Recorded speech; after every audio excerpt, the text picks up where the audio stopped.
হুজুরকে বের করে নিয়ে যাওয়া হলো বাইতুল মাকদাসে। সমস্ত পয়গম্বর দুনিয়া আল্লাহ যাদের পাঠিয়েছিলেন সমস্ত রূহ উপস্থিত ছিল সেখানে। রাসূল করিম সাল্লাল্লাহু আলাইহি সাল্লাম এখান থেকে মেরাজ করলেন। এতটুকু ছিল ইসরা। কোরআনে কারীম বলছে, আজকের কারি সাহেব যেখান থেকে তেলাওয়াত করেছিলেন, সুবহানাল্লাযী আসরা বিআবদিহি লাইলাম মিনাল মাসজিদিল হারামি ইলাল মাসজিদিল আকসা ইলা আখিরিল আয়া। কারো কারো মাথার মধ্যে যারা বিজ্ঞান পড়াশোনা করে বা আধুনিক চিন্তিত লোক, আধুনিক শিক্ষিত লোক, তাদের মধ্যে এই চিন্তাটা আসতে পারে যে ল অফ গ্রাভিটেশন পার হয়ে, মাধ্যাকর্ষণ শক্তি পার হয়ে একটা জড় পদার্থ, একটা জড় শরীর কি করে মাধ্যাকর্ষণ পাড়ি দিয়া উপরে চলে গেল, এটা হাউ ইজ ইট পসিবল, এটা কি করে সম্ভব? চিন্তাটা মাথার মধ্যে আসতে পারে। কিন্তু এখন আর ওইসব চিন্তা নাই। আমি হিউস্টনে দেখে এলাম আমেরিকার সেই মহাশূন্য গবেষণাগার। সেইখানে দেখলাম বিরাট রকেট, যে রকেটটা তারা পাঠাতে চেয়েছিল কিন্তু পাঠায় না। কি সব প্রবলেম হয়েছে সেই জন্য সেই তৈরি করা রকেটটা দেখলাম, রকেটটার যে দরজাটা, সেই দরজাটারই ওজন হচ্ছে 20 টন। দরজা এমন টেকনোলজি দিয়ে দরজাটা তৈরি করা হয়েছে যে একটা লোকই দরজাটা এভাবে লাগাই দিতে পারে, আবার খুলেও দিতে পারে। 20 টন ওজন দরজা। আর পুরা রকেটটার ওজনটা কি হবে চিন্তা করেন। 3টা জিনিস থাকে, 2টা থাকে সিলিন্ডার, আর একটা থাকে যেটার ভিতরে মানুষ থাকে, সেই মানুষ বসার জন্য একটা, আর 2টো সিলিন্ডার থাকে। যখন এখান থেকে ছেড়ে দেওয়া হয় তখন দুই দিকে 2টা যে কোল বালিশের মতো থাকে, দেখছেন কিনা ছবিতে আপনারা, এই 2টো জ্বলে পড়ে গেল। যাওয়ার সময় এই 2টোতে যে ফোর্স লাগিয়ে দিল, এই ফোর্সে ল অফ গ্রাভিটেশন পার করে দিল। এরপর আর তার কোনো তেল লাগবে না, বিনা তেলে যত খুশি তত উপরে চলে যেতে পারবে। চিন্তা করলাম, মানুষের মাথায় যদি এই জ্ঞান আল্লাহ দেন, এত জোরের জিনিস এত পাওয়ারফুল করে ছেড়ে দেওয়া হয়েছে, ল অফ গ্রাভিটেশন পার হয়ে যাওয়ার পর মাধ্যাকর্ষণ শক্তি শুধু পৃথিবীর নাই, প্রত্যেকটা গ্রহ, প্রত্যেকটা উপগ্রহের আলাদা আলাদা মাধ্যাকর্ষণ আছে। যদি তা না থাকতো, একটার থেকে আর একটা বিচ্ছিন্ন হয়ে পৃথিবীতে লন্ডভন্ড হয়ে যেত। প্রত্যেকটার আলাদা আলাদা মাধ্যাকর্ষণ শক্তি আছে। তো সেই জিনিসটা এভাবে চলে যায়। আল্লাহ রাব্বুল আলামিন তার হাবিবকে নেবেন, আপনার অত চিন্তা কেন? যেটা গেল কেমনে, এটা কি করে সম্ভব? আপনার মাথায় ঢুকবে না, আপনার আমার মাথায় ঢুকবে না বলেই ঘটনার সূত্রপাত আল্লাহ কেমনে করছে সেদিকেই লক্ষ্য করেন। দুনিয়ার মানুষ, তুমি আমার কুদরত তোমার মাথায় ঢুকবে না। সেই জন্য ইসরার ঘটনা বলতে গিয়া রব্বুল আলামিন শুরুই করলেন সুবহানাল্লাযী আসরা বিআবদিহি। সুবহানাল্লাযী, সমস্ত দুর্বলতা অক্ষমতা থেকে মুক্ত সেই সত্তা যিনি তার বান্দাকে ইসরা করিয়েছেন, মেরাজ করিয়েছেন। কল সুবহানাল্লাহি বিহামদিহি। সমস্ত দুর্বলতা অক্ষমতা থেকে মুক্ত তিনি পার করে নিয়ে গিয়েছেন। তারপরে মুহূর্তের ভিতরে মহাশূন্য পাড়ি দিয়ে, সেই মহাশূন্য মানে কি? এইখান থেকে সূর্য কত দূরে জানেন না? 9,30,00,000 মাইল দূরে এখান থেকে সূর্য। সেই সূর্য, তারপরে রয়েছে গ্যালাক্সি, মিল্কি ওয়ে, গ্রহ নক্ষত্র, সে যে কত দূরে, যে সমস্ত তারকা, এমন বহুত তারকা আছে যে তারকা সৃষ্টির পর তার আলো পৃথিবীর মাটি আজ পর্যন্ত স্পর্শ করে নাই। অথচ আলোর গতি প্রতি সেকেন্ডে কত মাইল? 1,86,000 মাইল। এই 1,86,000 মাইলের সেকেন্ড, এর মিনিট, এর ঘন্টা, এর দিন, এর সপ্তাহ, এর মাস, এর বছর, এটাকে বলা হয় লাইট ইয়ার, আলোকবর্ষ। সেই তারকা তৈরি হওয়ার পর কত সহস্র সহস্র লাইট ইয়ার চলে গেল, আজও পর্যন্ত সেই তারকার আলো পৃথিবীর মাটি স্পর্শ করতে পারে নাই। তাহলে সেই তারা কোথায়? আল্লাহ রাব্বুল আলামিন তার হাবিবকে চাঁদ, সূর্য, গ্রহ, নক্ষত্র, মহাশূন্য পাড়ি দিয়ে তারপরে 7 আকাশ পাড়ি দিয়ে সিদরাতুল মুনতাহা পর্যন্ত নিয়ে গেলেন। জোরে কোন সুবহানাল্লাহ। এবার সিদরাতুল মুনতাহা পর্যন্ত যাওয়ার পথে যত ঘটনা ঘটলো সেগুলো আপনারা ইতিহাস থেকে পড়ে নেবেন, ওগুলি বলার সময় আমার কাছে নাই। সিদরাতুল মুনতাহায় যাওয়ার পর হযরত জিবরাইল বলেন, আর আমি যেতে পারবো না, এটা হলো বিপজ্জনক বর্ডার। আমি যদি আর এক চুল অগ্রসর হই তাহলে আমি জ্বলে পুড়ে ছাই হয়ে যাব, আমার আর যাওয়ার অধিকার নাই। হুজুর সেখানে বসে থাকলেন। জিবরাইল বলে গেলেন, এখান থেকে আপনাকে নেওয়ার কুদরতি ব্যবস্থা হয়ে যাবে। রাসূল দুনিয়ায় ফিরে এসে হযরতে বেলালকে ডেকে বলেছিলেন, বেলাল গো, এমন কি আমল তুমি করো আমারে শোনাও। হযরতে বেলাল বলেন, হুজুর আমার আমল তো সব আপনি জানেন। কয় না, কি করো শোনাও। বেলাল বলেন, হুজুর খাস আমলের মধ্যে এতটুকু আছে যে আমি কখনো বিনা উজুতে থাকি না, যখন উজু চলে যায় উজু করি আর উজুর ইহতিমামের জন্য 2 রাকাত নফল নামাজ পড়ি। হুজুর বলেন, বেলাল তুমি এই আমল ছাড়বা না, কারণ সিদরাতুল মুনতাহায় হযরত জিবরাইল আমারে যখন ছেড়ে চলে গেলেন আমার একা একা বড় ভয় লাগতে লাগলো। তখন আমার মনে হচ্ছিল তুমি যেন আমার চতুর্দিকে হাঁটতেছো। আমার ভাইয়েরা, রফরফ নামক বিছানা চলে এলো। কুদরতি এই বিছানায় চড়ে নবীজি আল্লাহ রাব্বুল আলামিনের দরবারে আরশে আজিমে পৌঁছে গেলেন। জোরে বলেন সুবহানাল্লাহ, জোরে বলেন সুবহানাল্লাহ। যেখানে পৃথিবীর কোন মানুষের যাওয়া সম্ভব নয়, গোটা পৃথিবীর মানুষের মর্যাদা আল্লাহ পাক বাড়াই দিলেন, আরশে আজিমে হুজুরকে নিয়ে গেলেন। তারপরে তিনি কথাবার্তা হুজুরের সাথে কি বললেন সেই কথাগুলি নিয়ে আমাদের দেশে কথা হলো এই যে হুজুরকে নিয়ে আল্লাহ 5 ওয়াক্ত নামাজ দিছিলেন তো 50 ওয়াক্ত। মুসা আলাইহিস সালামের সাথে দেখা না হইলে তো কাম সারছিল, আমাদের আর উপায় ছিল না। আরে ভাই, শুধু নামাজ দেওয়াই যদি উদ্দেশ্য হবে তাহলে রোজার মতো তো আল্লাহ দুনিয়ায় বসে দিতে পারতেন কিনা, হজের মতো জাকাতের মতো পারতেন কিনা। শুধু নামাজের জন্য নয়, আল্লাহ পাকের কায়নাত দেখাবার জন্য আল্লাহ পাক তাকে নিয়েছিলেন। বেহেশত দেখাইছেন, দোজখ দেখাইছেন, ভালো কাজ করলে কিরকম শান্তি হবে, খারাপ কাজ করলে কিরকম শাস্তি হবে চোখে দেখাই দিয়েছেন মুহাম্মদ রাসূলুল্লাহ সাল্লাল্লাহু আলাইহি ওয়াসাল্লামকে। মেরাজ থেকে ফিরে এলেন, ঘরে এসে দেখেন উজুর পানি, উজু করে যে গেছিলেন উজুর পানি তখনও গড়াচ্ছে। যে দরজা দিয়ে বেরিয়েছিলেন দরজাটা ধাক্কায় তখনও কাঁপতেছে। যে বিছানায় শোয়া ছিলেন সে বিছানায় মানুষ শুয়ে থাকলে যেমন উষ্ণ থাকে সেরকমের উষ্ণ ভাব তখনও আছে। কেমনে হলো মাথায় ঢুকবে না। সুবহানাল্লাহ কোন ঢুকবে, জোরে কোন সুবহানাল্লাহ। এটার ব্যাপারে কোন বিজ্ঞান দর্শন যুক্তির প্রয়োজন নাই, প্রয়োজন শুধু এতটুকু, আল্লাহ তার হাবিবরে নেবেন, কত দ্রুত নিবেন কত দ্রুত পাঠাবেন এটা তিনিই ভালো জানেন, আমাদের কোনো জানার কথা না, ঠিক কিনা কর। তবে দৃষ্টান্ত যদি চান তাহলে আমি দৃষ্টান্তটা এভাবে দিতে পারি, বুঝাবার জন্য একটা দৃষ্টান্ত দিতে পারি। সেটা হলো এই, ধরেন বাংলাদেশে কোনো প্রেসিডেন্ট আসবে, পৃথিবীর যে কোনো দেশের এক প্রেসিডেন্ট আসবে, এটা আসার যখন খবর হয়ে যাবে তখন পত্র পত্রিকায় রুট বলে দেওয়া হয়, এই রুটে রাষ্ট্রীয় মেহমান রাষ্ট্রীয় অতিথি ভবনে আসবেন, এই রাস্তা দিয়ে সাধারণ ট্রাফিক চলাচল বন্ধ থাকবে। এয়ারপোর্ট থেকে নিয়ে রাষ্ট্রীয় অতিথি ভবন পর্যন্ত মেহমান না আসা পর্যন্ত সমস্ত ট্রাফিক চলাচল বন্ধ। মেহমান পৌঁছে যাবে, তারপরে আবার স্বাভাবিক ট্রাফিক চলবে। এটা জানেন কিনা? এইটা যদি পৃথিবীর সামান্য সলিমদ্দি কসিমদ্দি এই জন্য বলছি, আজ আছে কাইল নাই, ঠিক কিনা গণ? আজ মন্ত্রিত্ব গেল, কালকে রাস্তায় দাঁড়ায় বলবে রিক্সাওয়ালা আমার একটু নেওয়া, বাজারে মাছ কিনতে যাব, ঠিক কিনা? সুতরাং এদের তো কোনো মর্যাদা নাই, আজ আছে কাল নাই।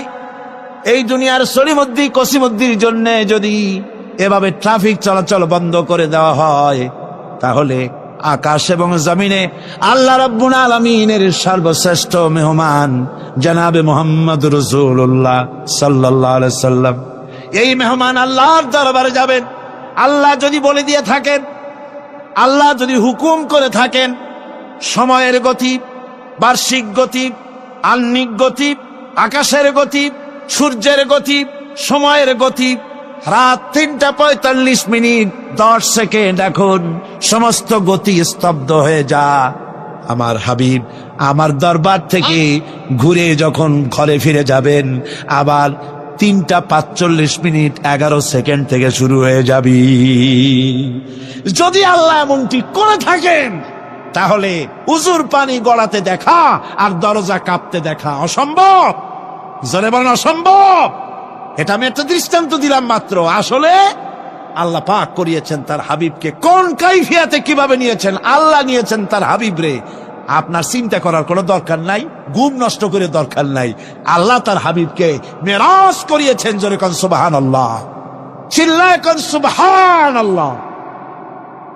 ভাইরা আমার, নবীজি মেরাজ থেকে ফিরে এলেন। এবার আসল দায়িত্ব এসে গিয়েছে। মেরাজের পরই মদিনা মুনাওয়ারায় রাসূলুল্লাহ হিজরত করলেন।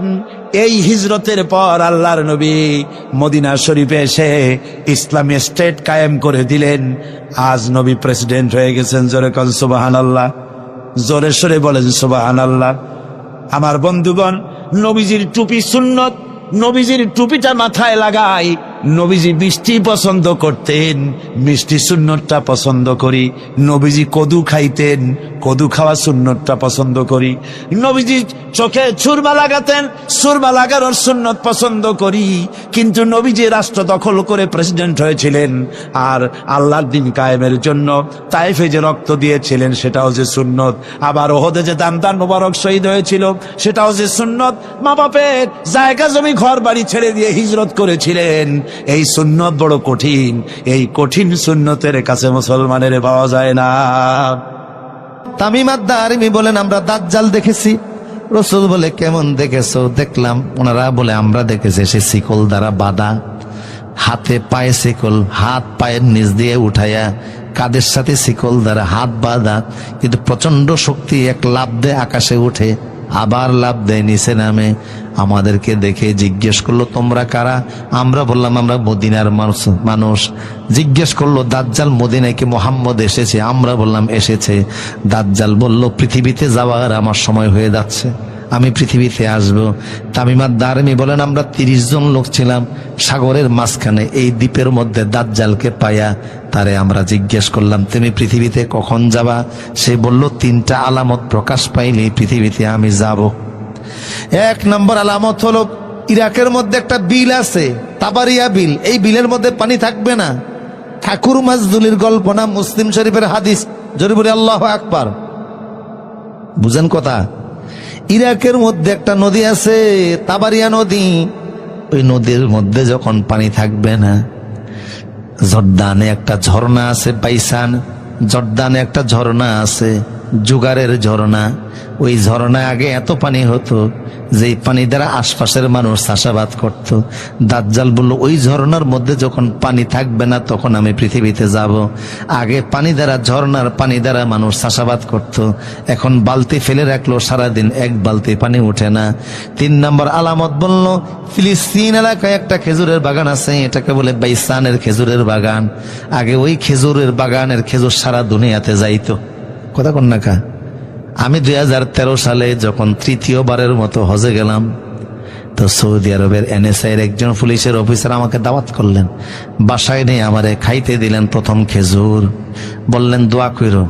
আমি বললাম, তোমার ছেলে মেয়ে কয়জন? কয়, আল্লাহ দিলে 26 জন। আর কি দোয়া করতাম?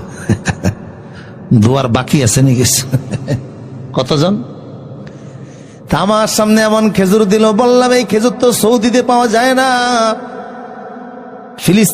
এই পুলিশ অফিসার ইব্রাহিম বললেন, আমার এই খেজুরগুলি ফিলিস্তিনি বন্ধু আমার জন্য পাঠাইছে। একটা খেজুর খাইলে মনে হয় পেট ভরে যায়, ক্যালোরি এত বেশি।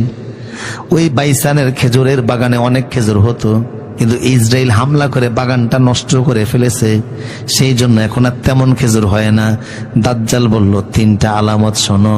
মুসলিমের বর্ণনা, বাইসানের খেজুরের বাগানে খেজুর থাকবে না, জুগারের ঝর্ণায় পানি থাকবে না, তাবারিয়া বিলের ভিতরে পানি থাকবে না। যখন তখন পৃথিবীতে যাওয়ার আমার সময় হয়ে যাবে। দাজ্জাল কিন্তু কোরআন আটতেছে, আসবে। ইমাম মাহাদিও আসতেছে, ঈসা নবী আসতেছে। আল্লাহু আকবার, আল্লাহু আকবার।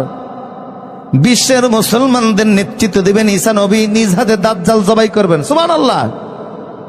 ঈসা নবী বিশ্ব শাসন করবেন 40 বছর আল্লাহর কোরআনের আইনে। ওই সময় আমেরিকার ট্রাম্প থাকবে না, ইসরায়েলের নেতানিয়াহু থাকবে না, এই ভারতের মোদি থাকবে না। ঠিক কিনা বলো, ঠিক কিনা? চীন থাকবে না, সারা বিশ্ব হবে এক দেশ, শাসক হবে একজন, সারা পৃথিবীতে শুধু কালেমার আওয়াজ, কোরআনের আওয়াজ, সারা দুনিয়া চলবে আল্লাহর আইনে। আর তখন জমিনে আল্লাহ এত বরকত দিবেন, ওয়ালাউ আন্না আমানু আহলাল কুরআ লাফাতাহনা আলাইহিম বারাকাতিম মিনাস সামা। সুসংবাদ শোনা যায়, যদি ওই সময় বেঁচে থাকেন, যদি বেঁচে থাকেন তখন দেখবেন জমিনে এত বরকত হয়েছে, একটা গাভীর দুধ পান করে 1 গ্রামের মানুষও শেষ করতে পারে না।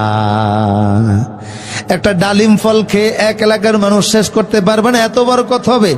100 মাইল আপনি দৌড়াবেন, 100 মাইল আপনি হাঁটবেন, যে 1 টাকা জাকাত দেব, কেউ জাকাত নেবে না। আপনার কাছ থেকে 1 টাকা ভিক্ষা নেওয়ার মতো থাকবে না। সহায় সম্পদ দ্বারা সবাইরে যিনি সমৃদ্ধ করে দিবেন তিনি কে? তবে দাজ্জাল আসার আগে 3য় বিশ্বযুদ্ধ হবে। রাসূল বলেছেন ওই বিশ্বযুদ্ধে পৃথিবীর 9 গুণ মানুষের ভিতরে 7 গুণ মানুষ মারা যাবে। তার মানে বর্তমান পৃথিবীতে যদি হয় 900 কোটি মানুষ, ওই যুদ্ধে 700 কোটি মানুষ মারা যাবে। এক যুদ্ধে 700 কোটি মানুষ মারা যাবে, পৃথিবী ক্ষতিগ্রস্ত হবে। এরপরে আল্লাহ জমিনকে সাজাবেন, ঈসা নবী শাসন করবে 40 বছর। ঈসা আলাইহিস সালামের ইন্তেকালের পরেও জমিন কোরআনের আইনে চলবে আরো 20 বছর। টোটাল সারা পৃথিবী কোরআনের আইনে চলবে 60 বছর। আল্লাহু আকবার, আল্লাহু আকবার। 60 বছর পরে হঠাৎ করে আল্লাহ পশ্চিম আকাশ থেকে সূর্য উঠিয়ে দিবেন। যেদিন আল্লাহ পশ্চিম আকাশ থেকে সূর্য উঠিয়ে দিবেন, সেদিন আকাশে সূর্য উঠা 3 দিন থাকবে এক অবস্থায়।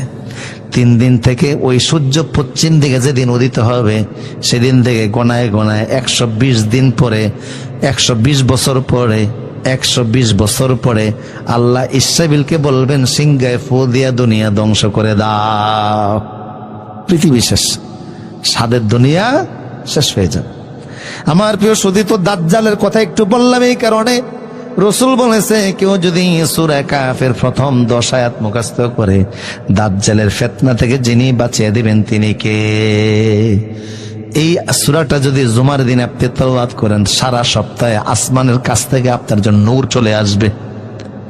জুমার দিন যদি এই সূরাটা পড়েন, 1 সপ্তাহ আসমানি নূর দ্বারা আপনারে আল্লাহ বেষ্টন করে রাখবেন। পড়া যাবে ইনশাআল্লাহ। কেন এই সূরার এত গুরুত্ব? কারণ এই সূরা আল্লাহ ঈমানদারদের কথা বলেছেন। মনোযোগ আসেনি আপনাদের? কথা বুঝতেছেন আপনারা? এই সূরার এত গুরুত্ব কেন? 1 সপ্তাহ নূর থাকবে সূরা পড়লে।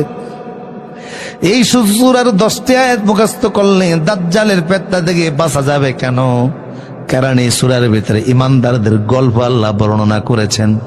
আল্লাহ বয়ান করেছেন, ওই ঈমানদারদের মতো তোমাদের ঈমানটা যদি বানাও, তাইলে দেখবা নূরের অভাব হবে না, নিয়ামতের অভাব হবে না, জান্নাতি বাড়ির অভাব হবে না। কারা সে ঈমানদার? কেন আল্লাহ তাদের কথা আনলেন? এই যুবকদের, ঈমানদারদের ঘটনা ঘটেছে আজ থেকে প্রায় 6000 বছর পূর্বে। কয় হাজার? দেশটা হলো বর্তমান জর্দান দেশ। জর্দান দেশে ওই সময় 6000 বছর আগে একটা জালিম সরকার ছিল। জালিম সরকারের নাম ছিল দাকিয়ানুস। সে ছিল মুশরিক, কাট্টা মুশরিক, জালিম। এত বড় জালিম ছিল, সে আইন করেছে আমার দেশের যত জনগণ আছে সবাই মিলে মূর্তির সামনে বাধ্যতামূলক মাথা নত করা লাগবে। কিন্তু 6 জন যুবক বলল, দেশের বাচ্চা যতই আইন করুক না কেন, ব্যক্তির চাইতে দল বড়, দলের চাইতে দেশ বড়, দেশের চাইতে ঈমান বড়। সারা দেশের মানুষ শিরিক মেনে নিলেও আমরা 6 জন যুবক প্রয়োজনে জীবন দিব, তারপরও ঈমান দিব না। আল্লাহু আকবার। আল্লাহ বলেন, ইন্নাহুম ফিতয়াতুন আমানু বিরাব্বিহিম ওয়াজিদনাহুম হুদা। এদের ভিতরে ঈমানটা এত বৃদ্ধি পেয়েছিল, গোটা দেশ একদিকে, 6 জন যুবক আরেক দিকে। ঠিক কিনা বলেন? ঠিক কিনা বলেন? সারা দেশবাসী, দেশের বাচ্চা সহকারে একদিকে 6 জন, আর একদিকে সবাই হলো মুশরিক জাহান্নামী, 6 জন যুবক হলো জান্নাতি ইমানদার। ওদের বাবা মাও কিন্তু মুশরিক, পরিবার পরিজন মুশরিক, কিন্তু ওরা ইমানদার, আল্লাহ চিনে ফেলছে। আমরা জন্মগতভাবে মুসলিম পরিবারে জন্ম নেওয়ার কারণে ইমানের দাবি করি যে লা ইলাহা। কিছু মানুষ তো এত বড় কপাল ভরা, ভাগ্য খারাপ, কাফেরের ঘরে জন্ম নিয়েছে, মৃত্যুর আগ পর্যন্ত কুফরি জিন্দিগি থেকে আর বের হতে পারে না। আছে না নাই? আপনি কি মানব সেবা করেন? ইমানের দৌলত আপনারে আল্লাহ দিয়েছে, কি আপনি এত বড় বীর বাহাদুর, কি আপনার অবদান? আমি তো অবাক হই, বাংলাদেশে একটা হসপিটাল আছে ICDDR, ওয়াজ বুঝেননি আপনারা? বাংলাদেশে একটা হসপিটাল আছে, নাম হলো ICDDR। আমাদের চাঁদপুরের মত্তবের মধ্যে এই হসপিটালের একটা শাখা আছে। সারা বাংলাদেশে যত সরকারি হসপিটালে আপনি চিকিৎসা নেবেন, অন্তত 5 টাকা হলেও একটা বিল আছে না নাই? সরকারি হসপিটালে আপনি চিকিৎসা নিতে গেলে 5 টাকার একটা টিকিট অন্তত নেওয়া লাগে, কিন্তু ICDDR গেলে 1 টাকা নেওয়া লাগে না। এমন বাংলাদেশে শুধু এক জায়গায় নয়, 4 জায়গায় আছে। শত শত ডাক্তার, এই ডাক্তারদের কোনো ফি দেওয়া লাগে না, ভর্তি ফি দেওয়া লাগে না, কোনো টাকা দেওয়া লাগে না, কোনো পয়সা দেওয়া লাগে না। এই হসপিটালগুলি হলো ডায়রিয়ার হসপিটাল, যত ডায়রিয়ার রোগী আছে ওখানে গিয়ে সুস্থ হয়। এই 4টা হসপিটালের যত ডাক্তার, যত বেতন, যত কারেন্ট বিল, যত রোগীদের ঔষধ, থাকার বিল, সব দেয় বিল গেটস। আমেরিকায় তার বাড়ি। শুধু বাংলাদেশের 4টা হসপিটালের খরচ চালায় না, বিশ্বের 148টা হসপিটালের খরচ চালায়। কিন্তু দুঃখের বিষয় হলো, লোকটা হলো খ্রিস্টান, ভেতরে ঈমান নাই। এত বড় ভালো কাজ করে, যার বেতন, যার ফোকাটের টাকায় লাখ লাখ মানুষ সুস্থ হয়, 1-2 বছর নয়, বিগত 40 বছর যাবত যার টাকা দ্বারা মানুষ সুস্থ হয়, লোকটা কালেমা তার জাবানে নাই, বেঈমান। আর আপনি সারা জীবন ইসলামের জন্য কি করেছেন? মাহফিলের জন্য 10টা টাকা চাইলেও চেহারা কালো হয়ে যায়। কথা বলে না? মসজিদের মুয়াজ্জিনের, ইমাম সাহেবের বেতন দিতে চায় না, অথচ আপনি কালেমাওয়ালা মুসলমান। রসুল বলেছে, আমার উম্মতের যার ছোট্ট একটু ইমান থাকবে, তারও আল্লাহ 10 দুনিয়ার সমান একটা জান্নাতি বাড়ি দান করে দিবেন। কি আল্লাহর জন্য কি করে ফেলেছে যে এত বড় জান্নাত পাবেন? ওই লোকটা কি ক্ষতি করছে আল্লাহ তারে দিবেন না? মূলত সব ফায়সালা কার? ওমা তাশাউনা ইল্লা আইয়াশা আল্লাহু রাব্বুল আলামিন। কারে আল্লাহ ঈমান দিবেন, কারে বেঈমান বানাবেন, একমাত্র ইচ্ছা কার। শুকরিয়া আদায় সারা জীবন করলো, শেষ হবে না। সামান্য মাহফিলে 1 ঘন্টা বসে থাকার ধৈর্য হয় না। কথা বলেন না কা? আর অথচ খ্রিস্টানদের ধর্ম প্রচারে বিমান হলো 600। কোটি কোটি টাকা তারা ব্যয় করে। প্রতি 4 মিনিটে পৃথিবীর যে কোনো দেশে খ্রিস্টানদের একটা বিমান টেক অফ করে। আজকের পৃথিবীর আকাশে 33,000 বিমান চলাচল করে। এর জন্য শুধু খ্রিস্টানদের ধর্ম প্রচারের বিমান হলো 600। আর বিশ্বের কোনো মুসলমানের কোনো ব্যক্তিগত বিমান, কোনো আলেমের বিমান নাই। ডক্টর জাকির নায়েকের, ওনার কোনো ব্যক্তিগত বিমান নাই। বিশ্বের কোনো দায়ী আল্লাহর বিমান নাই। বাংলাদেশে মাঝে মধ্যে 2-1 হুজুর হেলিকপ্টারে উঠে, এটু অনেকে সহ্য হয় না। কথা বলেন ঠিক কিনা? নাম দিছে হেলিকপ্টার হুজুর, ঠিক কিনা বলেন? কি নাম দিছে? আলেমদের প্রতি এই দেশের কিছু মানুষ এত অ্যালার্জি রাখে, যদি জোরে জোরে হাঁটে কয় আল্লাহ কই জানি খাইতে যেতে আছে। আস্তে হাঁটলে বলে আজকে মনে হয় খাইয়া একটু বেশি লোড হয়েছে। জোরে হাঁটলেও বিপদ, আস্তে হাঁটলেও। আমার প্রিয় সৌদি, আমার বাইরে গভীর মনোযোগ দেন। কি করে আমরা ইসলামের জন্য 6 জন যুবক বলল, দেশবাসী আমরা সারা দেশ একদিকে, সরকার একদিকে, আমরা 6 জন আরেকদিকে। আল্লাহু আকবার। দেশের সরকার গোয়েন্দা পাঠিয়ে দিল, তোমরা তন্ন তন্ন করে খোঁজ খবর নাও এই দেশের জনগণ আমার মূর্তি পূজা মানে কিনা। গোয়েন্দারা সারা দেশ ঘুরে ঘুরে রিপোর্ট এনে দিল, বাচ্চা সারা দেশের জনগণ সবাই মিলে মূর্তিকে খোদা বলে স্বীকার করে নিয়েছে, কিন্তু 6 জন যুবক তারা বলে আমরা মূর্তি মানি না, আমরা মানি এক আল্লাহ। আমরাও মানে কয় আল্লাহ। 6 জন যুবক বলে আমরা মানে এক আল্লাহ, এই জন্য যদি জীবন দেওয়া লাগে জীবন দিব, তারপরে ইমান দিব না। দেশের বাচ্চা বললে এদেরকে ধরে নিয়ে আসো। গ্রেপ্তার করে আনা হলো। বাচ্চা বুঝাইলেন, যুবকরা মানে না। বাচ্চা বলল, একটা রাত তোমাদেরকে সময় দিলাম, এই রাতের মধ্যে যদি তোমরা মতের পরিবর্তন না করো, আগামীকাল আমি তোমাদেরকে ফাঁসির কাস্টে ঝুলাইয়া দিব। 6 জন যুবক বিদায় করে দিল দেশের বাচ্চা। যুবকেরা প্রধানমন্ত্রীর কার্যালয় থেকে বের হয়ে এক জায়গায় সলা পরামর্শ করে, দোস্ত, যেই দেশের পিতামাতা, যেই দেশের সরকার, যেই দেশের জনগণ আল্লাহ বিরোধী হওয়ার জন্য আমাদেরকে পরামর্শ দেয়, চল আমরা ওই দেশেই থাকবো না, ওই দেশ থেকে হিজরত করে এমন এক দেশে যাব যেই দেশে গেলে আল্লাহরে আল্লাহ বলা যায়। আমরা হিজরত করব। কি করব? কথা বলো না, কি করব? আমার রাসূল হিজরত করছে কি করে নাই? মক্কা ছেড়ে দিনের নবী, বলুন, মক্কা ছেড়ে দিনের নবী মদিনাতে যায়, জন্মভূমির মায়াই নবী ফিরে ফিরে সায়। যারা বলে আল্লাহু আকবার। বিশ্ব নবী হিজরত করতেছে, চোখের পানি ছাড়তেছে। আল্লাহ বলে, নবী হে কাঁদবেন না, চোখের পানি মুছে ফেলে দেন। আজকে মক্কা থেকে রাতের আধারে আপনি মদিনা যাচ্ছেন, বেশি সময় লাগবে না। ইন্না ফাতাহানা লাকা ফাতাহাম মুবিনা, ওয়াসিরে মক্কার ক্ষমতা আমি আল্লাহ আপনাকে দান করে দিব। আল্লাহর ওয়াদা এমন শর্ত হয়ে গেল। মাত্র 8 বছরের মাথায়, কয় বছর? 8 বছরের মাথায় রাসূল 10,000 সাহাবী নিয়ে মক্কায় আসলেন। 10,000 সাহাবী রাসূলের সঙ্গে। রাসূল বললেন, আমরা মক্কা থেকে এখন 3 কিলোমিটার দূরে থাকবো। 10,000 সাহাবীরা বলল, নবী আমরা এখন কি ডিউটি পালন করব? রাসূল বলেন, এখানে 3 দিন তোমরা থাকবা, 3 দিন পরে আমরা মক্কায় প্রবেশ করব। তবে 3 দিনে তোমাদের ডিউটি হলো, তোমরা প্রত্যেকে চুলা বানাবা 5টা। কয়টা? ওই জামানায় 500 মানুষের রান্না হতো একটা চুলায়, কিন্তু রাসূল বললেন একজনে চুলা বানাবা 5টা। তার মানে 10,000 মানুষের চুলা তৈরি হবে 50,000। সাহাবীরা চুলা বানালেন, কারণ রাসূলের নির্দেশ কোন লেমা লেয়ান্না হোয়াই দ্যাট সো সারা, কোনো শব্দ নাই। রাসূল যেটা বলে ওটাই পালন করা লাগবে। বুঝে আসলেও মানতে হবে, বুঝে আসলে না আসলেও মানতে হবে। এটার নাম হলো ঈমান, ঠিক কিনা বলেন? কোনো শব্দ করা যাবে না। সাহাবীরা 50,000 চুলা বানালেন। 50,000 চুলার মধ্যে আগুন জ্বলতেছে। রাত্রিবেলা কাফেরদের নেতা আবু সুফিয়ান, ওনার সিআইডি আসছে সাহাবীদের সংখ্যা গণত, যে মোহাম্মদ মক্কা দখল করবে, কি পরিমাণ সেনা সদস্য নিয়ে এসেছে। আইসা দেখে সেনাবাহিনী গণবে কতক্ষণ, মাগরিবের পর তখন 1000 চুলার মধ্যে আগুন জ্বলে। সুবহানাল্লাহ বলবেন না? সিআইডি প্রধান গিয়ে বলল, আবু সুফিয়ান তাড়াতাড়ি মক্কা ছেড়েন, পালান, চলে যান। কেন, কি দেখেছো? কয়ে সেনাবাহিনী গণবো কতক্ষণ, 1000 চুলার মধ্যে আগুন জ্বলে।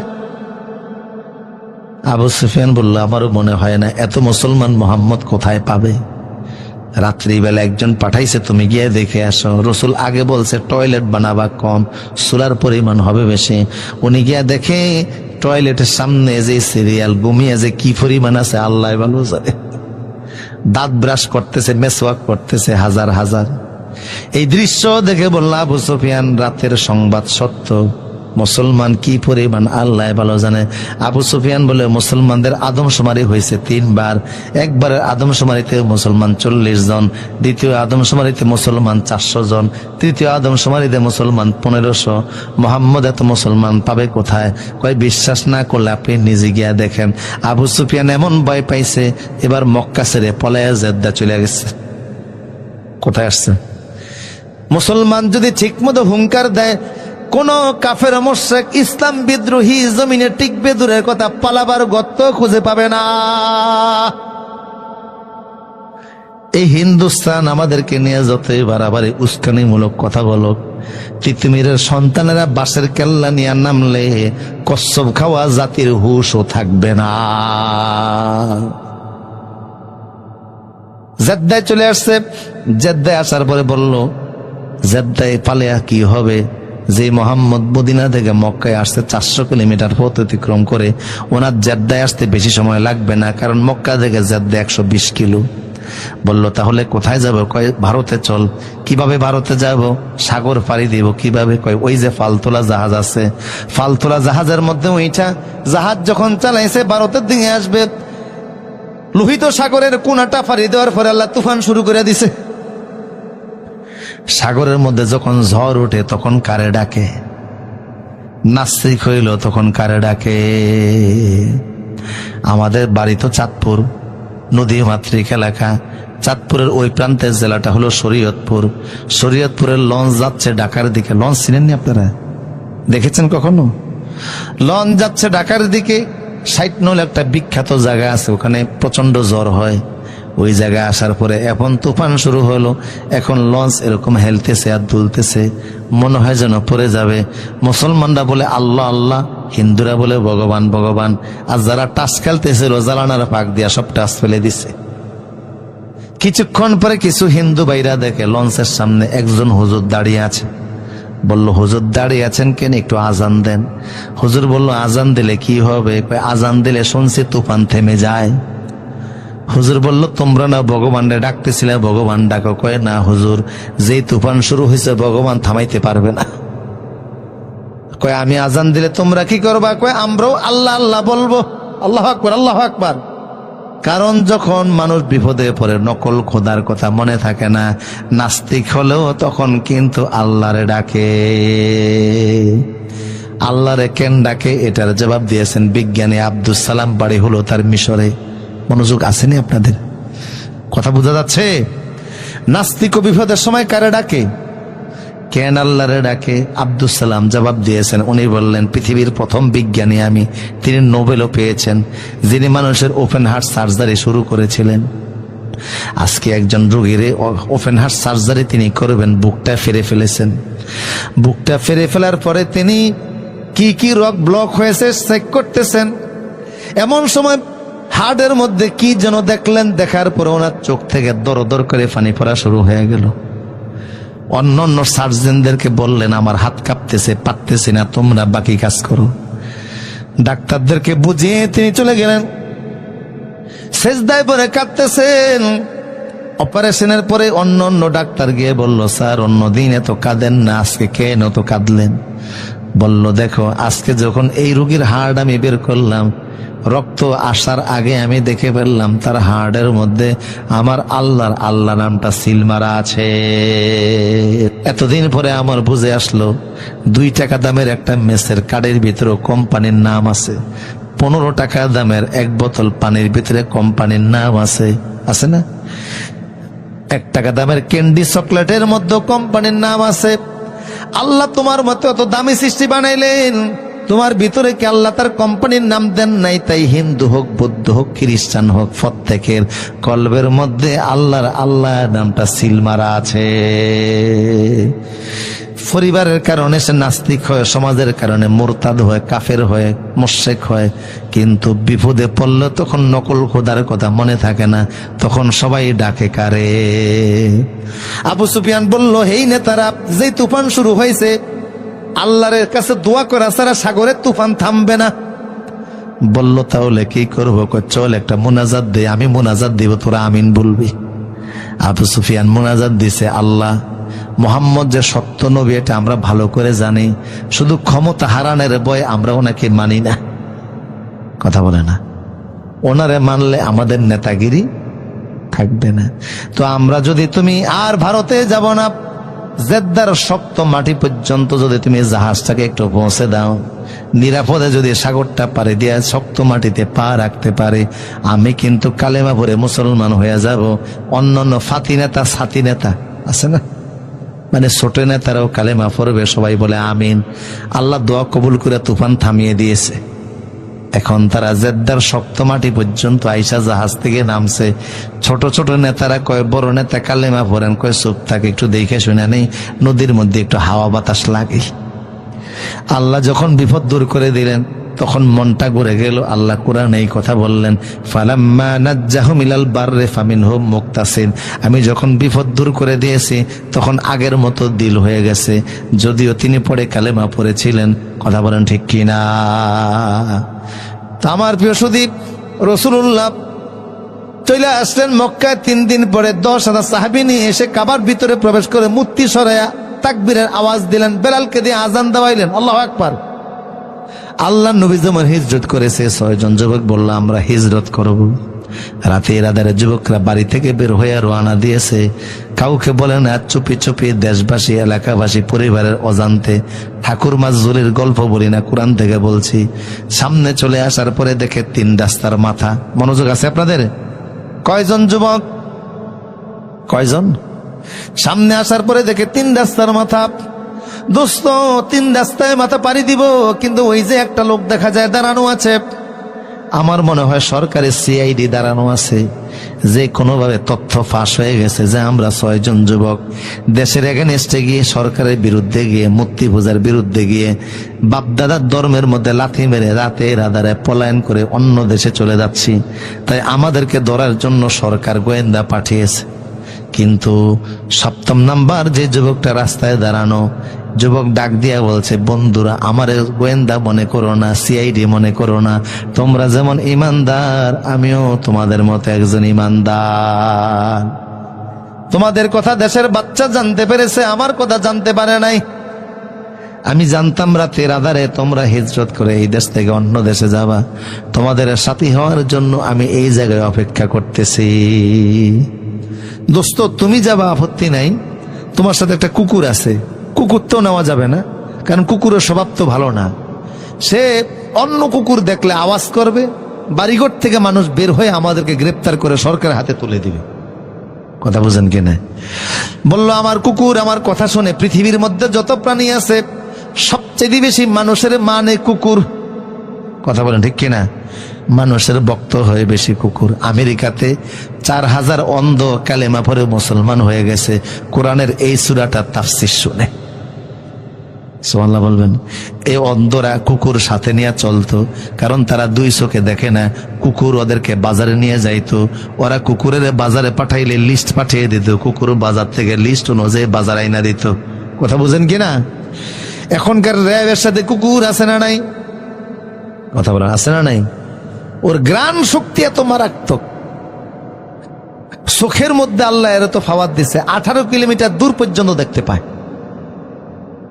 ওর গ্রাণ শক্তি এত বেশি, মাটির নিচে বোমা থাকলেও তার রাডারে ধরা পড়ে যায়। এমনি এমনি আল্লাহ কুকুরের কথা কোরআনে সূরা কাফে তুলে ধরেন নাই। 4000 অন্ধ কালেমা পড়ে একসাথে মুসলমান হয়েছে। কেন হয়েছে সেই কথা পরে বলছি। আমার প্রিয় সুদীপ, লোকটি বলল, কুকুর আমার কথা শুনে এই সোনামানিক বাড়িতে যাক। অন্যদিন ইশারা করলে কথা শুনে, আজকে বাড়ির দিকে মুখ ফিরায় না। যুবকের মেজাজ খারাপ হয়ে গেল, সময় নষ্ট হচ্ছে, বারবার বাড়ির দিকে ইশারা করে যায় না। যুবকরা হাঁটলে কুকুর হাঁটে, যুবকরা থেমে গেলে কুকুর থেমে যায়। মেজাজ খারাপ হয়ে গেল, জঙ্গল গিয়ে একটা বাঁশের কঞ্জি কেটে এনে কুকুরের মাথার উপর আঘাতের পরে আঘাত করে। কুকুর আঘাতগুলি সহ্য করে বাড়ির দিকে মুখ ফিরায় না।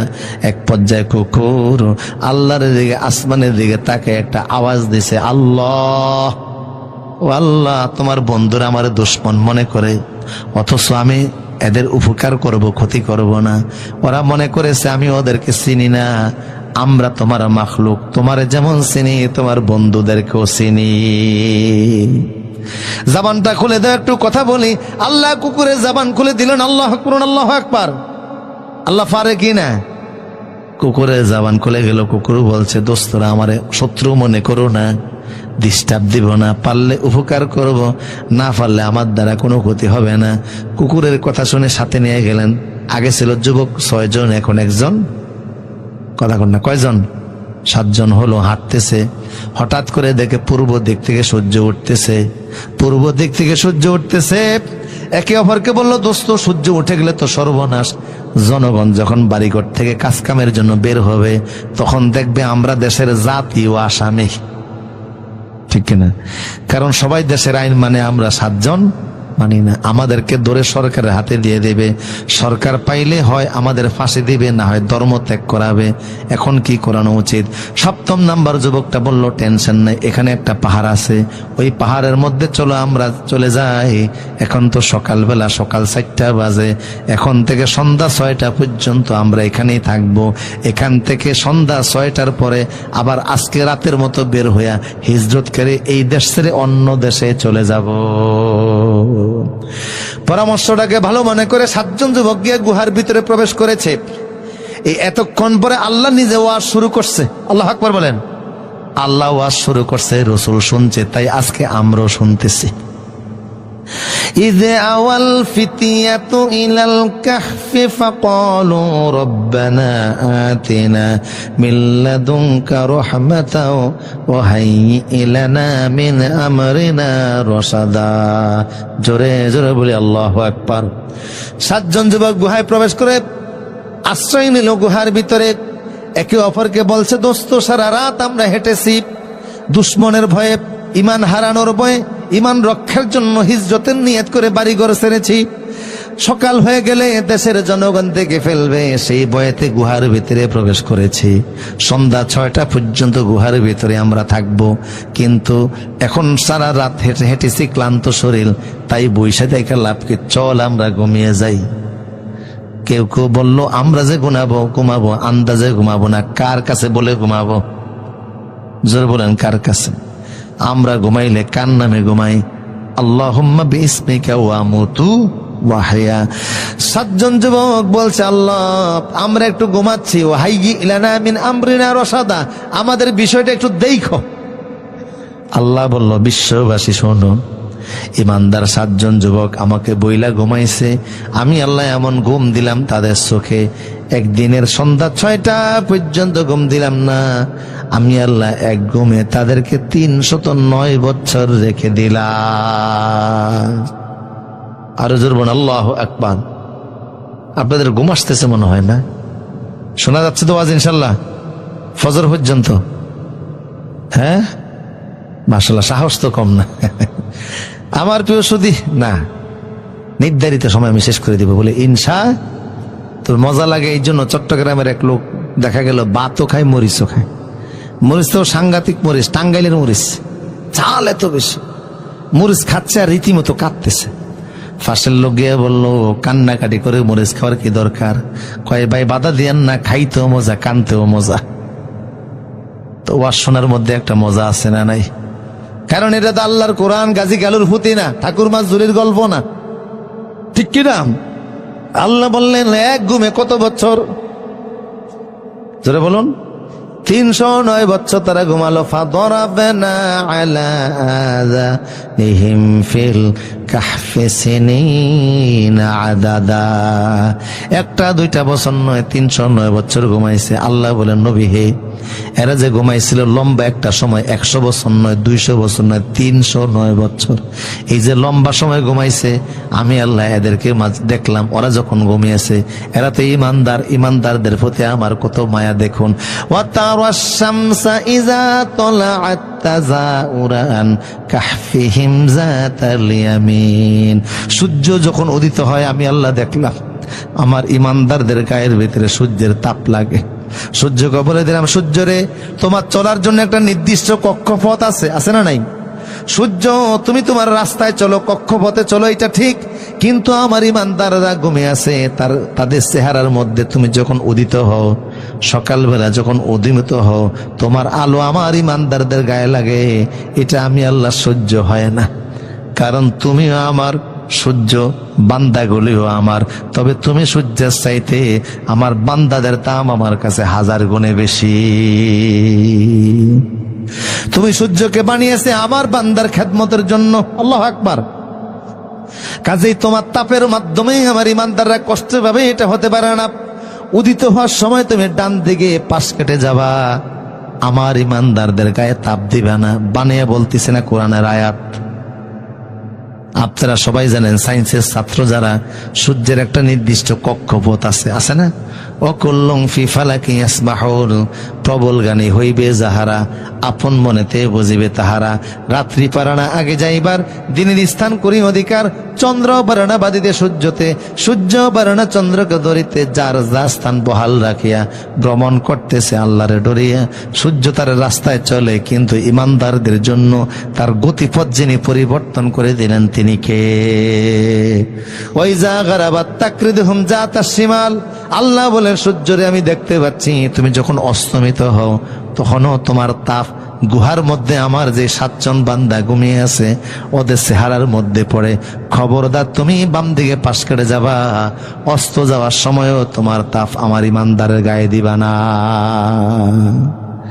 আল্লাহ পাক বললেন নবী হন নুকাল্লিবহুম যাতাল ইয়ামিন ওয়া যাতাশ শিমাল, এরা যে ঘুমাইছিল আমি আল্লাহ দেখলাম ঘুমের মধ্যে এক কাতে ঘুমিয়ে থাকলে কষ্ট আছে না নাই? দেখবেন মানুষ কিছুক্ষণ পর পর পার্শ্ব পরিবর্তন করে।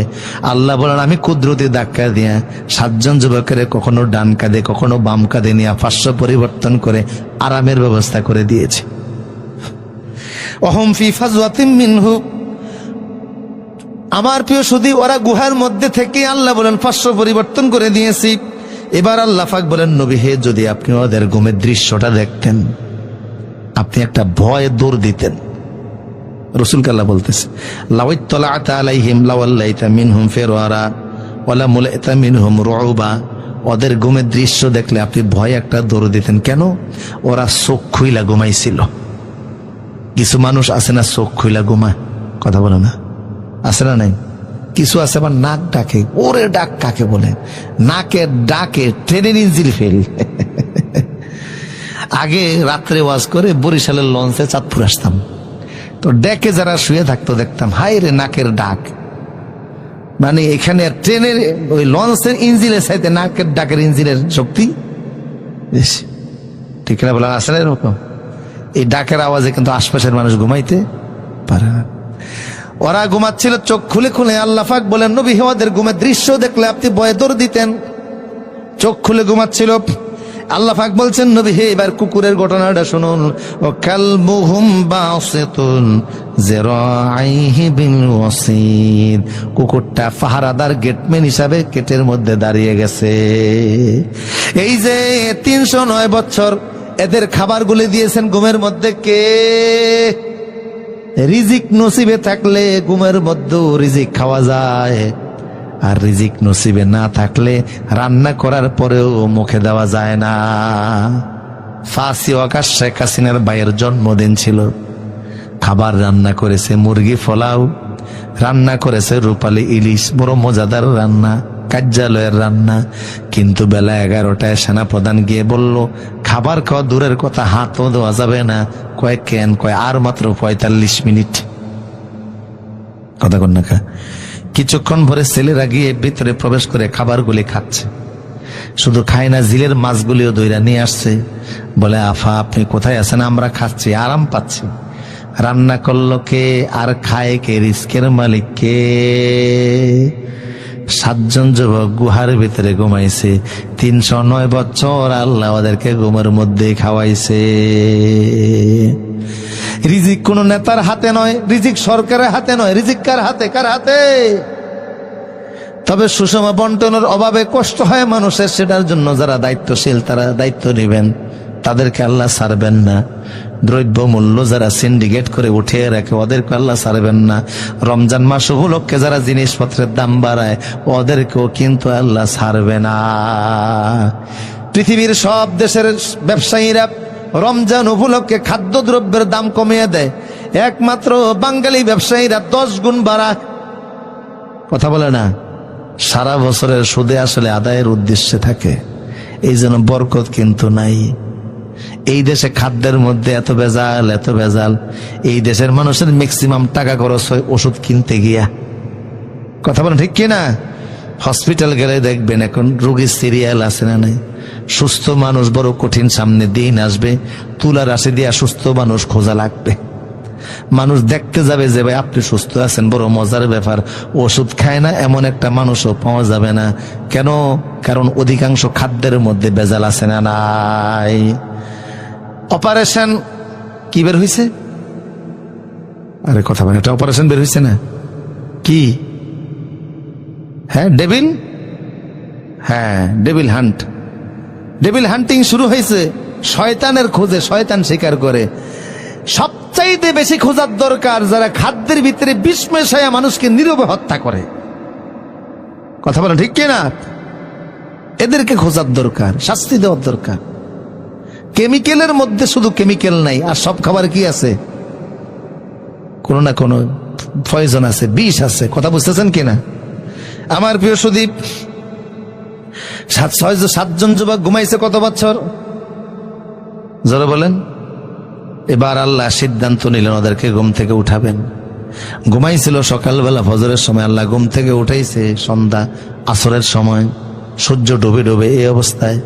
তো ওয়াকাযালিকা বাআসনাহুম লিয়াতাসাআলু বাইনাহুম, 309 বছর পরে আল্লাহ ঘুম থেকে উঠাইছে, চোখ কসলাইতেছে, এই উঠস থাকা ওঠ, কোরামরি দিতেছে। এক পর্যায়ে চোখ খুইলা তাকিয়া দেখে একজনের দাড়ি গিয়ে আরেকজনের ফেটের সাথে ফেস লাগছে। 309 বছর তো কাটাকাটি ইষ্ট, কথা বুঝেন না, হাতের নখ এত লম্বা হয়েছে। একজন আরেকজনকে বলে ক্বালা কাম লাবিসতুম, দোস্ত কতক্ষণ ঘুমিয়েছ? ক্বালা কাইলুম মিনহুম কাম লাবিসতুম, কতক্ষণ ঘুমিয়েছ? ক্বালু লাবিসনা ইয়াওমান আও বা'দা ইয়াওম, কেউ বলে অর্ধেক দিন, কেউ বলে আধা দিন ঘুমাইছি। অন্যরা বলল আন্তাজে কথা বলিও না, আল্লাহু আ'লামু বিমা লাবিসতুম, আল্লাহ ভালো জানে কতক্ষণ ঘুমিয়েছ। সবচেয়ে বড় কথা, খিদা লেগেছে খাবার আনো, খিদা লেগেছে খাবার আনো। 309 বছর ঘুমিয়েছিল, কোনো খিদা লাগে নাই। 309 বছর পরে ঘুম থেকে উঠা মাত্রই খিদা লাগা শুরু হয়েছে।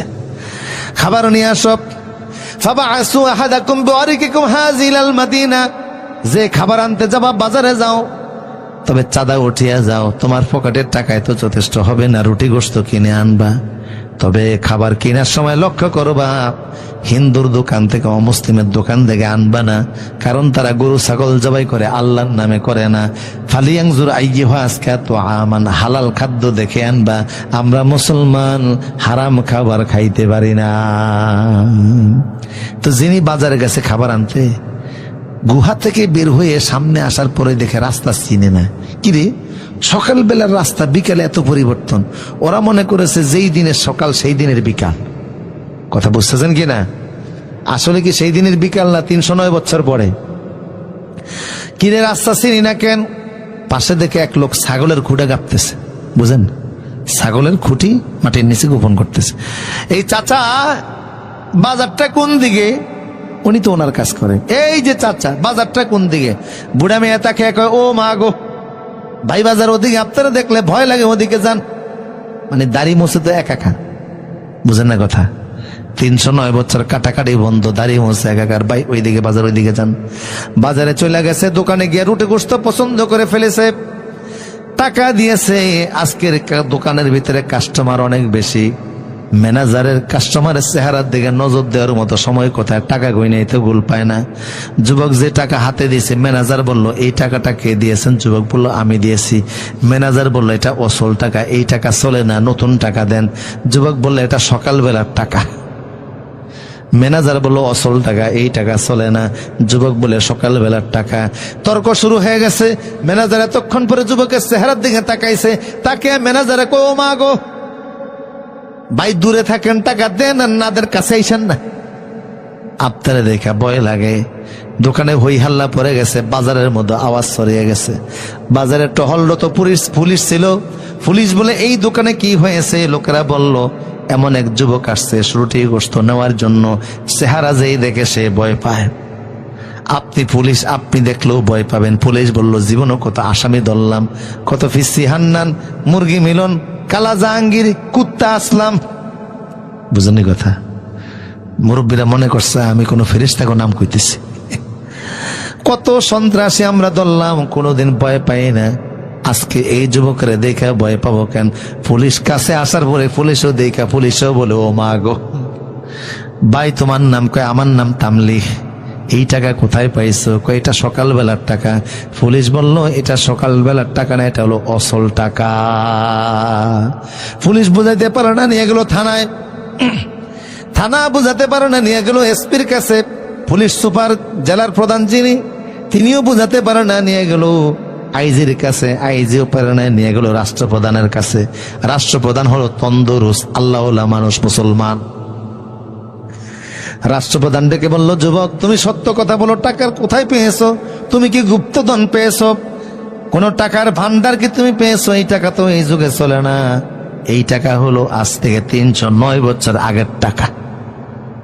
তুমি ভয় পাইও না, আমার দিকে তাকিয়ে দেখো, আমিও ইমানদার, দেশে যত জনগণ আছে সবাই ইমানদার। যুবক অবাক হয়ে গেল, আপনি কি দাকিয়ানুস না? কয় না আমি তন্দুরুস্ত। দাকিয়ানুস আজ থেকে 309 বছর আগে ছিল। ও তো আল্লাহর গজবে ধরা পড়ছে। ওর আমলে দেশ ছিল মুশরিকদের হাতে, এখন দেশ হলো ইমানদার, পুরা দেশে ইমানদার, আমিও ইমানদার। যুবক বলল, বাচ্চা আমার একটু সময় দেন, আমি একটা সেজদা দেই আল্লাহকে, তারপরে আপনার সাথে কথা বলবো। যুবক সেজদায় গিয়ে আল্লাহরে বলছে, আল্লাহ কোন ভাষায় তোমারে ধন্যবাদ দিবে আমি জানি না। আমরা এমন একটা পরিবেশ চাইছিলাম যেই দেশের সব জনগণ থাকবে ইমানদার, কালেমার পতাকা আকাশে উড়বে, যেই দেশের সংসদ, যেই দেশের ডিসি অফিস, এসপি অফিস, টিউনো অফিস, থানা, সমস্ত জায়গা চলবে কোরআনের আইনে, ইসলামের আইনে চলবে, এমন একটা সমাজ আমরা চাইছিলাম। সব জায়গা থেকে আজান বের হবে, তো জেলা প্রশাসক জেলায় নামাজের ইমামতি করবে, রাষ্ট্রপতি সংসদ ভবনে ইমামতি করবে, এমন একটা দেশ আমরা চাইছিলাম। কিন্তু 7 জন যুবক আমরা পারি নাই।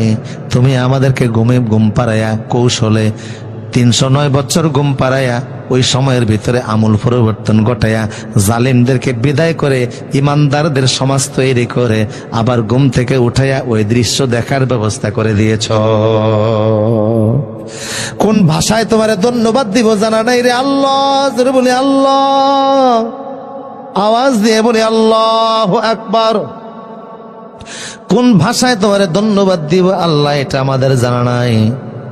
যুব সমাজ, আমার প্রিয় সুধী, যুবক চোখের পানি মুছে বাচ্চা বলল, আয় আমার বুকে আয়, বুকটা লাগাই। কারণ তোমরা আল্লাহ প্রিয় বান্দা, পৃথিবীর ইতিহাসে আর হয় নাই, হবেও না। তোমরা 309 বছর ঘুমিয়েছিলা, খিদা লাগে নাই। কুদরতি ভাবে যিনি তোমাদেরকে ঘুমের মধ্যে খাওয়ায়, ওনার কত মায়া তোমাদের প্রতি কল্পনাও করা যায় না। তোমার সাথে বন্ধুরা কোথায়? বলল বাকি 6 জন গুহায়। দেশের বাচ্চা বলল, ওদেরকে একটু দেখবো, শুধু বুকটার সঙ্গে বুক মিলাবো। হাসরের ময়দানে যেন তোমাদের মতো ইমানদারদের সাথে সামরার একটা গোসা দেওয়ার কারণে আল্লাহ আমার জাহান্নাম থেকে মাফ করে দেয়। কোথায় আছে? গুহার ভিতরে। চলো আমরা, আমি যাব। দেশের বাচ্চার সাথে দেশের হাজার হাজার জনগণ রওনা দিল। এই দেশের যুগ মানুষ শোনো, দোকানদাররা শোনো, ব্যবসায়ীরা শোনো, চাকরিজীবীরা শোনো, জীবনে চাকরি ব্যবসার সুযোগ পাবো, কিন্তু এই দৃশ্য আর দেখবো না। চলো আমরা ইমানদারদেরকে দেখতে যাই। এরা হলো জমিনে সুপার পাওয়ার, আল্লাহর প্রিয় বান্দা, সুপার হিরো। আল্লাহু আকবার। দেশের বাচ্চা চলে আসলো গুহার কাছে। মনোযোগ আছে? যুবকটি বলল, বাচ্চা মহোদয়, 7 জন যুবক মাত্র আমরা, আপনারা দেশের হাজার হাজার জনগণ একসাথে সবাই যদি গুহার ভিতরে প্রবেশ করেন, আমার ভাইরা আতঙ্কগ্রস্ত হয়ে যাবে, টেনশনে পড়ে যাবে, মানসিকভাবে কষ্ট পাবে। কারণ ওরা তো জানে না দেশের যে এত পরিবর্তন হয়েছে, সময় এত চলে গেছে। আমি গুহা থেকে বের হইয়া রুটি কিনতে যাওয়ার কারণে জানতে পারছি, আমার পকেটের টাকা প্রমাণ করে দিয়েছে এটা ওই যুগ না, এটা হলো 309 বছর পরের যুগ। ওরা তো এখনো জানে না। আমি ভিতরে আগে প্রবেশ করি, পরিস্থিতিটা ওদেরকে আগে গুছিয়ে বলি, ওরা স্বাভাবিক হলে পরে আপনারা প্রবেশ করবেন। কিন্তু একসাথে এখন ওরা জানার আগে যদি ঢুকেন, ওরা আতঙ্কগ্রস্ত হবে। আমি আমার বন্ধুদেরকে আতঙ্কগ্রস্ত করতে চাই না। দেশের বাচ্চা বলল, যাও তুমি আগে প্রবেশ করো, তোমার বন্ধুদেরকে পরিস্থিতিটা গুছিয়ে বলো। যুবক গুহার ভিতরে প্রবেশ করলো, কিন্তু আল্লাহর কুদরত বুঝা বড় দায়। আল্লাহ যুবক যখন যে গুহার ভিতরে ঢুকছে, আল্লাহ কুদরতি ভাবে গুহার মুখটা বন্ধ করে দিলেন। আল্লাহ বলেন, হে যুবকেরা, একটা ঘুম দেওয়ার পরে নিয়েছিল তোমাদের সকাল থেকে সন্ধ্যা 12 ঘন্টার ঘুম, কিন্তু আমি আল্লাহ 12 ঘন্টার ঘুম দেই নাই। 309 বছর ঘুমের মধ্যে রেখে আবার ঘুম থেকে উঠে দুনিয়ার বাজারে নিলাম। এবার দুনিয়ার বাজার থেকে আইনা আর একটা ঘুম দিয়া দিলাম, এবার ঘুম দাও। এবার ঘুমের পরে ইসরাফিল সিংহায় ফু দেওয়ার আগে আর ঘুম ভাঙবে না। তোমাদেরকে আমি আল্লাহ আমার নিদর্শন বানালাম। আন্না ওয়া'দাল্লাহি হাক্কুন, আল্লাহু আকবার বলে, ওয়া আন্নাস সাআতা লা রাইবা ফিহা। তোমাদেরকে আমি ঘুমের থেকে ঘুমে উঠাইয়া ঘুমে রাইখা বিশ্ববাসীকে প্রমাণ করে দিলাম। বিশ্বের মানুষ দেখো, তোমরা এই যুবকদের এই ঘটনা সারা পৃথিবীর প্রসিদ্ধ ঘটনা। কিছু যুবকের যদি আমি 309 বছর ঘুম পাড়াইয়া আবার ঘুম থেকে উঠাইয়া দুনিয়ার বাজারে নিতে পারি, তোমাদেরকেও আমি অনন্তকাল ঘুম পাড়াইয়া হাসরের বাজারে তুলতে পারবো। পারবে কিনা? এই জন্য কোন মাইয়েতকে আমরা কবরে রাখলে পড়েন মিনহা খলাকনাকুম ওয়া ফিহা নুঈদুকুম ওয়া মিনহা নুখরিজুকুম তাওরাতান উখরা। মাটির ভিতর থেকে যিনি আমাদেরকে পুনরায় উঠাবেন তিনি কে?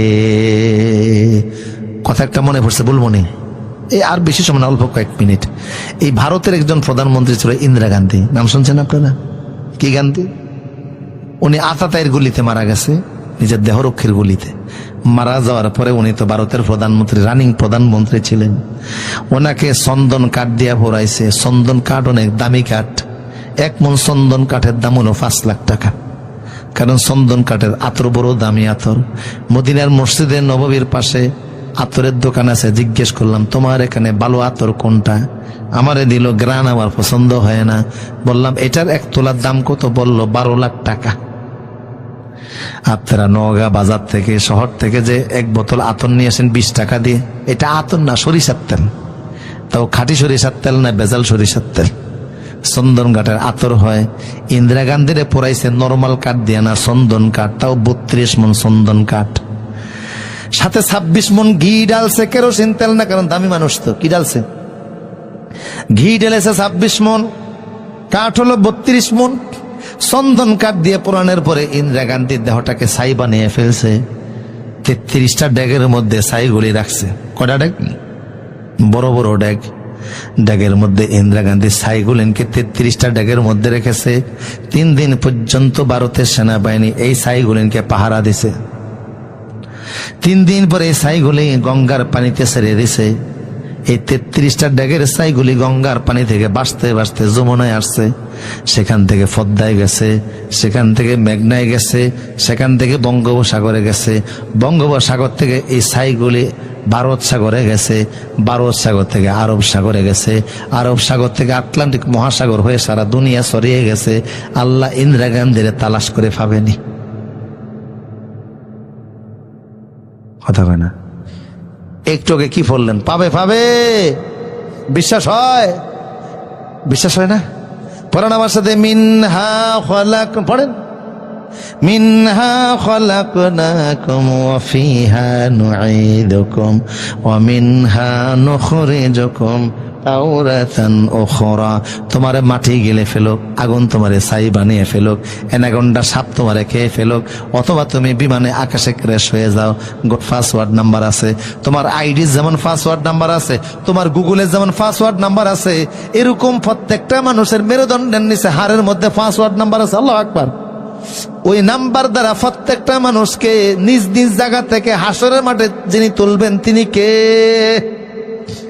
কোন মানুষ মাটির নিচে থাকার কোন সুযোগ নাই, সব উঠবে। আমার প্রিয় সুধী, এটা প্রমাণের জন্য এই ঘটনাটা আল্লাহ কোরআনে তুলে ধরলেন। যুবকদের কেমন কাণ্ড আল্লাহ ঘটাইলেন বিশ্ববাসী শুনো। এই যুবকদেরকে 309 বছর ঘুমে রাইখা 309 বছর পরে আমি যখন ঘুম থেকে উঠইলা হাসরের বাজারে নিলাম, তোমাদেরকেও তুলব, কোনো সন্দেহ নাই। পরকাল বিশ্বাস হয়? বিশ্বাস হয়? উঠবেন ইনশাল্লাহ?